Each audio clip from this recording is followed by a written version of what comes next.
Morning arrived over the city like a promise of power. The first rays of sunlight stretched across towering skyscrapers, painting them in shades of gold. Far below, the streets pulse with life, cars weaving through traffic, vendors calling out to early customers, and the distant hum of a city that never truly slept. But above it all, he ruled.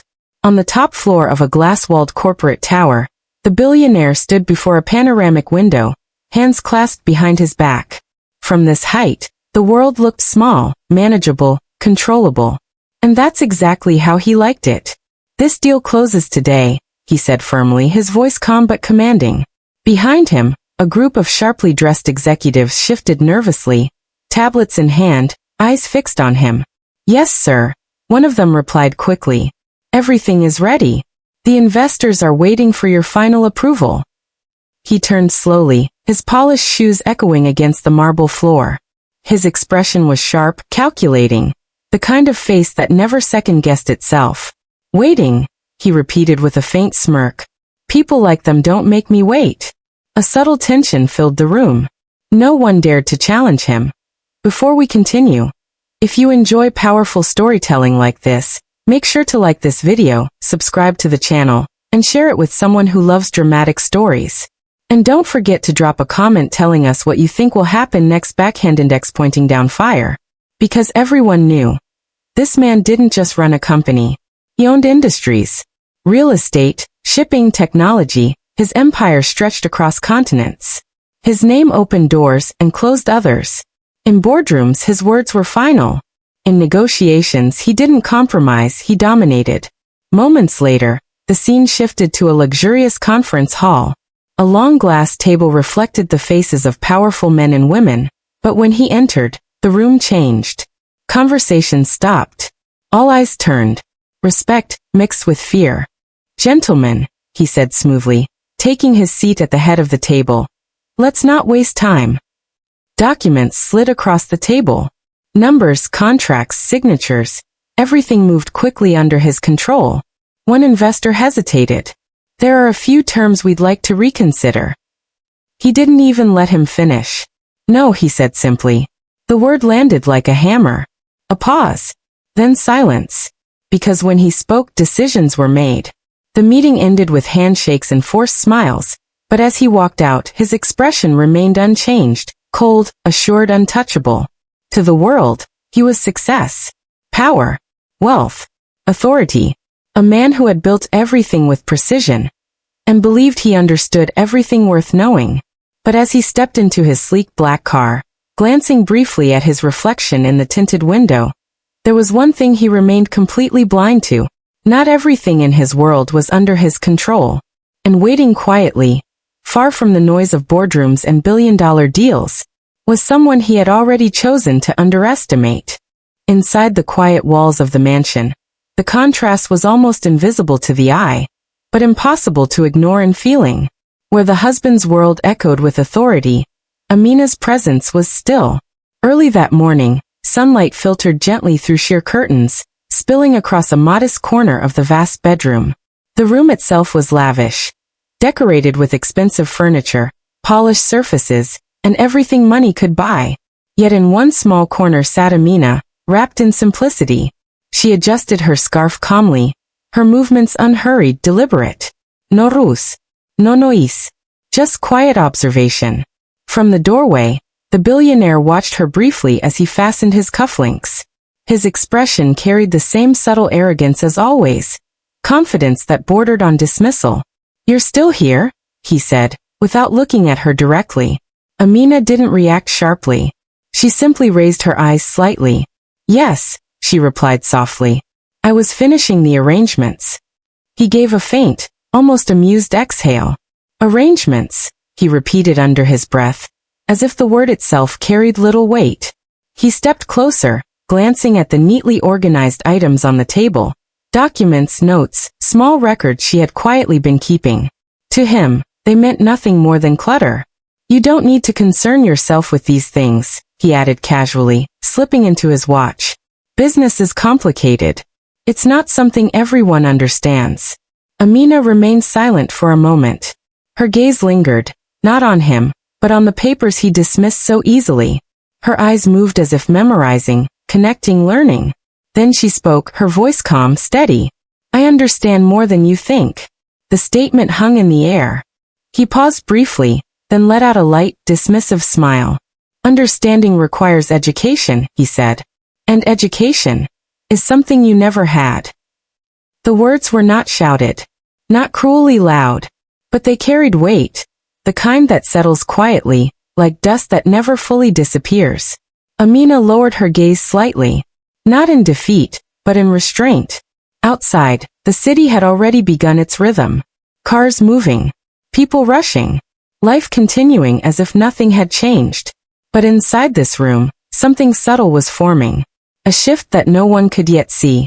Amina gently folded the edge of her sleeve, her fingers steady. Years of watching, listening, learning without permission, understanding patterns, people, decisions. She had heard enough, seen enough, absorbed everything. And though the world still saw her as uneducated, she was quietly becoming something far more dangerous than he could imagine. The billionaire turned to leave, adjusting his suit with effortless pride, completely unaware of the silent mind he had just underestimated, and the unseen strength that was already beginning to take shape behind her calm, composed silence. The grand dining hall shimmered under a crystal chandelier, each light reflecting off polished silverware and pristine glassware arranged with perfect precision. Soft music played in the background, gentle, refined, the kind of ambience reserved for the elite. Long tables were draped in white linen, adorned with exquisite dishes prepared by world-class chefs. The air carried the scent of expensive cuisine, mingled with perfume, confidence, and quiet competition. This was not just a dinner. It was a stage. Guests, business partners, social elites, influential figures, sat in tailored suits and elegant dresses, their conversations flowing effortlessly about markets, investments, and global trends. And at the center of it all he sat. The billionaire. Composed. Commanding. Unquestionably in control. Beside him, Amina sat quietly, her posture straight, her hands resting gently on her lap. She observed everything. The conversations, the tone, the subtle power dynamics hidden beneath polite smiles. She spoke little, but she noticed everything. A waiter poured wine as the conversation shifted toward family. One of the guests smiled politely and asked, "And your wife, does she work in business as well?" The billionaire leaned back slightly, a faint smirk forming at the corner of his lips. "No," he replied smoothly, as if correcting an obvious misunderstanding. "She doesn't have that kind of background." A brief pause. Then he continued, his tone laced with casual superiority. "She's uneducated." The word landed sharply in the air. For a split second, the room hesitated. Then laughter. Not loud, not cruel, but present enough to sting. A few guests chuckled awkwardly, exchanging glances, unsure whether to follow or remain silent. Others simply nodded, accepting the statement as if it explained everything. Amina remained still. Her expression did not change. Her gaze stayed lowered for a moment, fixed on the edge of the table, where the reflection of the chandelier shimmered faintly in the glass. But inside her eyes something stirred. Not anger. Not humiliation. Something deeper. Measured. The kind of silence that doesn't come from weakness, but from restraint. She gently reached for her glass of water, lifting it with steady hands, her composure intact despite the weight of the moment pressing against her chest. Across the table, the billionaire continued speaking, effortlessly shifting the conversation to business, as if nothing had happened, as if his words were insignificant, as if she were insignificant. But Amina heard everything, every word, every tone, every glance, and while the room returned to its laughter and polished conversations, a quiet transformation began within her, because humiliation, when endured in silence, does not disappear.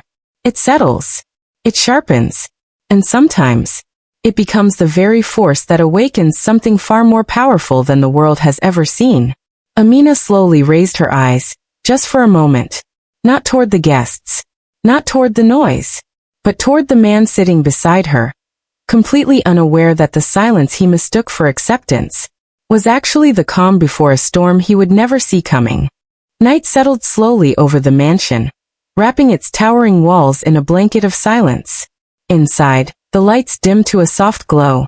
The laughter from earlier had faded, the guests had left, and the billionaire had retreated into his private office, immersed once again in deals, calls, and decisions that never seemed to end. But in a quiet corner of the house, something else was unfolding. Amina sat alone near a large window overlooking the city. The skyline stretched endlessly before her, thousands of lights flickering like distant stars. Each one represented movement, ambition, life. Yet here, in this stillness, she seemed detached from it all, and deeply connected to something within herself. A small lamp illuminated the table beside her. On it lay a neatly arranged set of books, handwritten notes, and printed documents, business reports, financial summaries, market analyses. Not the kind of materials one would expect in her hands, at least not in the eyes of those who judged her. But Amina turned the pages with quiet focus. Her fingers moved gently across the paper as her eyes absorbed every detail. She whispered softly to herself, almost like reinforcing understanding. Supply, demand, leverage, timing. Each word carried meaning. Each concept connected to another. She wasn't just reading. She was learning. From the reflections of conversations she overheard, from the documents left carelessly on desks, from the tone in meetings she was never officially part of, she had been gathering knowledge piece by piece. Silently, patiently, a distant memory surfaced, of a time when she first began observing him, watching how he spoke to people, how he made decisions, how others reacted to his presence. She had asked no questions. She had simply watched. And in watching, she learned patterns. The way confidence could influence outcomes. The way hesitation could expose weakness. The way information itself could become power in the right hands. She reached for a notebook and wrote something down, her handwriting neat and deliberate. Knowledge is not always taught. Sometimes it is observed. A faint breeze slipped through the open window, lifting the edge of her scarf slightly. She paused, looking out into the vast city again. Not as someone lost, but as someone preparing. In the distance, a helicopter light blinked across the sky, and the faint hum of traffic continued below. The world outside never slowed down. And neither did she. Amina closed the book gently, placing it back with care. Her expression remained calm. But there was a subtle change now, a quiet certainty forming beneath her composure. She was no longer just the woman who sat in silence at dinner tables.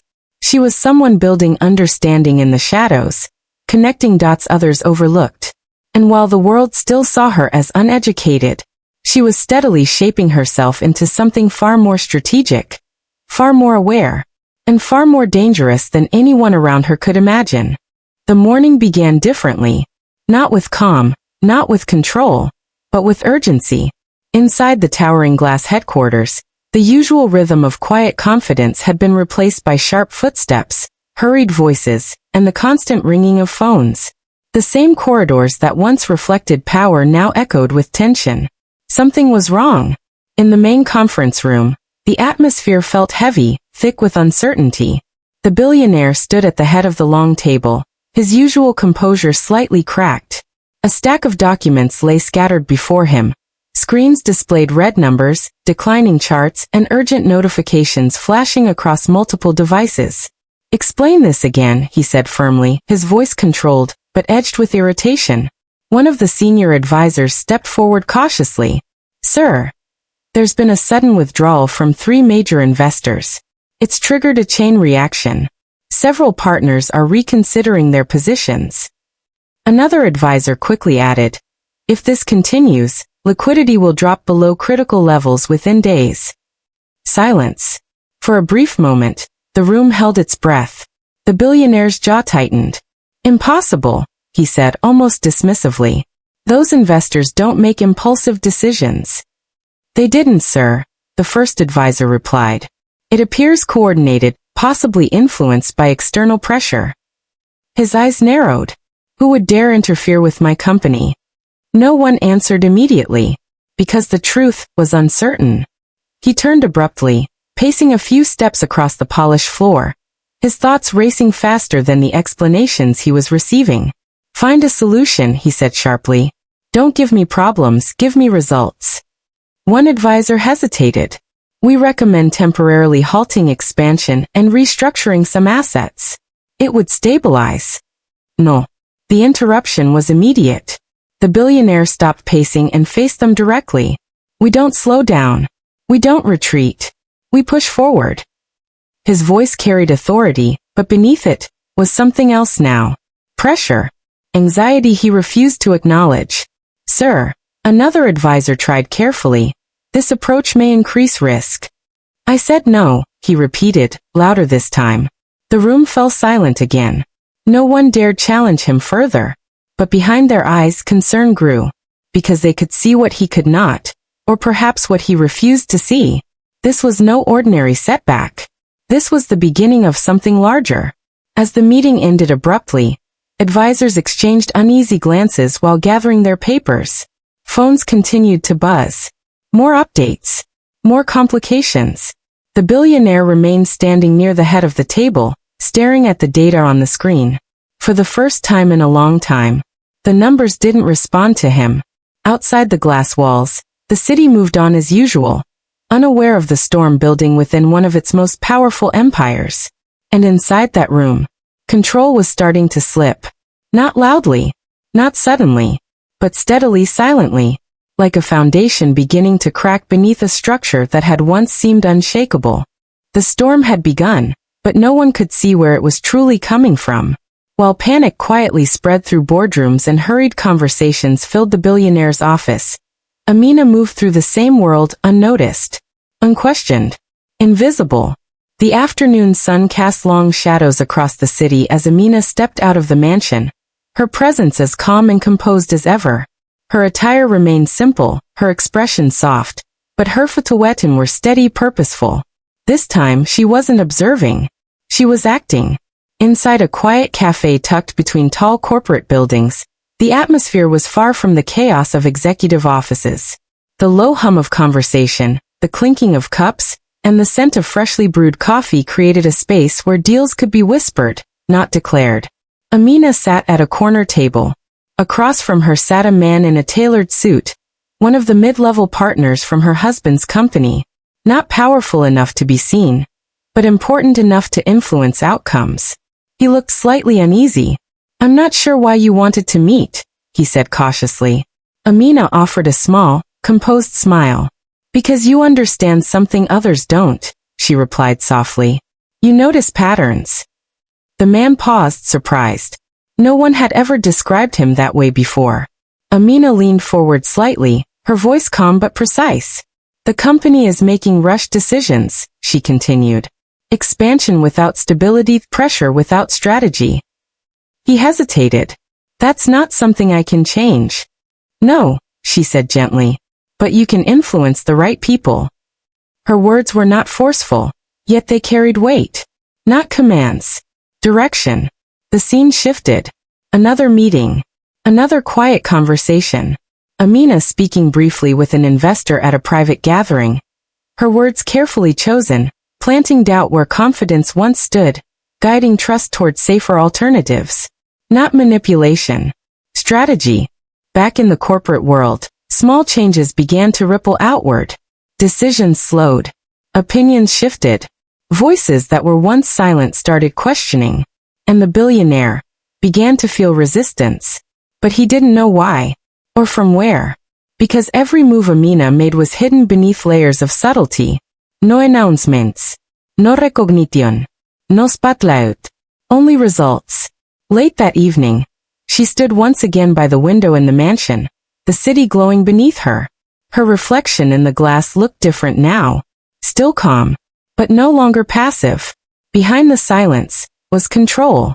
Piece by piece, she was reshaping the very world he believed he owned, redirecting power, shifting alliances, guiding outcomes without ever stepping into the center. And while he fought harder to maintain his empire, Amina was already rewriting its foundation. Quietly, carefully, inevitably. Because true power doesn't always announce itself. Sometimes, it moves in silence. The city no longer looked the same from the top floor. Where it once felt like a kingdom beneath his feet, now it felt distant, unreachable.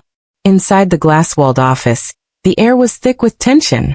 The screens that once displayed rising profits and expansion plans now flashed with falling numbers, canceled deals, and urgent alerts. The billionaire stood frozen, staring at the data as if willing it to change. But it didn't. Another notification appeared. Partnership terminated. His jaw tightened. Again, he muttered under his breath, his voice no longer calm, no longer controlled. He grabbed his phone quickly, dialing one of his top investors. The line rang. And rang. Then disconnected. A long silence filled the room. Slowly he lowered the phone, his reflection staring back at him from the darkened screen. For the first time, there was something unfamiliar in his eyes. Uncertainty. This doesn't make sense, he said aloud, pacing the room now. These people don't just walk away. He stopped, his mind racing. This is planned. The realization hit him like a sudden drop. Someone was behind this. But who? He moved toward the desk, pulling up reports, emails, transaction histories, searching for a pattern. His fingers moved faster now, almost desperate, scrolling through data that no longer obeyed his logic. Everything was slipping. Not all at once, but piece by piece. Controlled. Calculated. Who is doing this? He demanded, his voice echoing against the empty office walls. No answer came. Only silence. Outside, the sky had begun to darken. Clouds gathered slowly, covering the golden light of evening, replacing it with a dull gray that mirrored the storm building within him. He walked to the window, looking down at the city below. Cars still moved. People still walked. The world hadn't stopped. But his world was cracking. For years, he had believed control was his greatest strength, that every decision, every outcome, bent to his will. But now, something or someone was moving beyond his reach, anticipating his steps, blocking his moves before he even made them. A cold realization settled deep within him. This wasn't luck. This wasn't coincidence. This was intelligence. And it was working against him.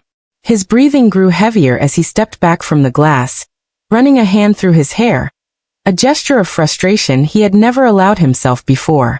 Show yourself, he whispered under his breath, almost as if challenging the unseen force. Whoever you are. But the silence only deepened, because the truth was closer than he could ever imagine. And as his empire continued to weaken under pressure, he couldn't control. The man who once believed he was untouchable was now standing on the edge of a reality he didn't understand. A reality where power had quietly shifted, and his downfall was no longer a possibility. It was already in motion. The night returned, but this time, it carried a different kind of silence. Inside the mansion, the air felt heavier than ever before. The same walls that once echoed with confidence now stood still, almost as if they too were waiting for something inevitable. The billionaire stood in the living room, his tie loosened, his posture no longer sharp. Papers lay scattered across the table, reports of losses, broken partnerships, unanswered calls. For the first time, he looked smaller, defeated. A soft sound broke the silence. Footsteps. Come. Steady. Unhurried. He turned. And there she was. Amina. But something about her was different. She walked forward with quiet confidence, her presence no longer blending into the background. Her posture was straight, her gaze steady, not lowered, not hesitant. For a brief moment he simply stared, as if seeing her, for the first time. You, he said, his voice slightly strained. Do you know what's happening? Amina didn't answer immediately. She stepped closer, her eyes meeting his fully now, calm, composed, and unwavering. Yes, she said softly. Ido. The simplicity of her reply unsettled him. His brows tightened. Then say it, he demanded. Who is behind this? A pause. Not long, but long enough to shift everything. Then gently. I am. The words didn't echo loudly. They didn't need to. They landed with a weight that seemed to freeze the air around them. He blinked, disbelief flickering across his face. That's not possible, he said quickly, almost instinctively. You don't even understand. Business, she finished quietly. Her voice wasn't sharp. It wasn't angry. It was certain. I understand more than you ever allowed yourself to see. He took a step back, shaking his head slightly, trying to process what stood before him. No, this doesn't make sense. You. The same woman you called uneducated? She said, her tone still calm. The one you dismissed in front of others? His silence answered her. Amina took another step forward, not in confrontation, but in clarity. I listened, she continued. I learned. I watched every decision, every mistake, every moment you believed no one was paying attention. Her eyes held his, not with anger, but with quiet truth. You built your empire on control, she said softly. But you forgot something important. A brief pause. Control without awareness is weakness. The words settled deep. He had no response, no defense, because for the first time, he was no longer in control of the narrative. Amina turned slightly, her gaze drifting for a moment toward the large windows, where the city lights shimmered in the distance. I didn't destroy you, she added gently. I only revealed what was already breaking. Silence filled the room once more. But this time it wasn't empty. It was final. Because the truth had been spoken. And the man who once stood above everyone else, now stood face to face with the one person he had underestimated the most. A woman who never needed to raise her voice to prove her strength, only to reveal it, when the time was right. Dawn arrived quietly, as if the world itself had chosen to begin again. Soft golden light spread across the horizon, gently touching the city's towering buildings, washing away the heaviness of the night before. The streets below slowly came to life, vendors setting up their stalls, cars beginning their daily rhythm, people stepping out with purpose. And high above it all, in the same mansion that once held silence and pride, a chapter was ending. Amina stood near the entrance, a small suitcase resting beside her. The grand doors behind her, once a symbol of confinement, now felt like a threshold, waiting to be crossed. She took a slow breath, her gaze calm as it moved across the space one last time. Every corner held a memory. The quiet observations, the silent tafmilu, the moments where her voice was dismissed before it was even heard. But there was no bitterness in her eyes, only clarity. From the staircase above, faint footsteps echoed. He stood there, not as the powerful man the world admired, but as someone stripped of certainty. His shoulders were no longer firm, his expression no longer controlled. Regret had a way of softening even the strongest faces. Amina, he called, his voice quieter than it had ever been. She turned slightly, meeting his gaze, not with anger, not with triumph, but with calm understanding. I was wrong, he said after a pause, the words heavy, unfamiliar on his tongue. About you, about everything. Silence followed, the kind that doesn't demand an answer. Amina looked at him for a moment longer, then spoke softly. Respect, she said, is not given after loss, it is shown in moments of power. Her words were gentle, but they carried truth that could not be undone. He lowered his gaze, because deep down he knew, he hadn't just lost his empire. He had lost something far more valuable. Without another word, Amina reached for her suitcase. The handle clicked softly in the stillness, a small sound marking a very big moment. She turned toward the door and stepped forward. Outside, the morning air greeted her with a quiet warmth. The world felt open, limitless. For the first time, she wasn't walking in someone else's shadow. She was walking in her own light. Each step carried strength, dignity, and freedom. Behind her, the door slowly closed. Not with force, but with finality. And as Amina moved forward into a new beginning, her presence no longer silent, no longer unseen, her story became something greater than revenge. It became a lesson that silence is not weakness, that intelligence does not always need validation, and that those who underestimate others often become the very reason for their own downfall. Dizzy,